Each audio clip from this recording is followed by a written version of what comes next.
Hi, Melangga. Mapamarket, kita subong. Siyempre, kainit. Yun lang, ta mag-jacket. Kaya pasulog ang atong kapanit.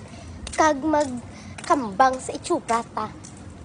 Ay, tari mahulat sa tricycle kay dukalayo. At pa dito ang tricycle. Pretty pa kalayo-layo. Oh my God! Ay na mga langga, nakasakay na kita. Samtang nasakay ako dasig lang, nakaabot ako dahil sa market. Amo, nagali ang mga fruits nila o pamili ko ano kung bakalon. Tapos nagrikta ako sa isdaan, kaya mabakal ako sang lukos, kag bangros, ang always, yung ginakaon. Tapos, nagbakal ako sa mga panakot. Siyempre, anong pagluto ko wala panakot, nagapit na lang ko dayon sa mais. Tapos, samtang kamamili ako sa mais, nakakita ako sa saging, kag mga kamuti. Pero kamuti lang ako nabakal, kaya ambal ko perti nakabugat. Ay, nako, damo-damo ko sa balaklon, damo-damo ko sa dalalon. Hala, nagsaramiyay na ang atin nyo.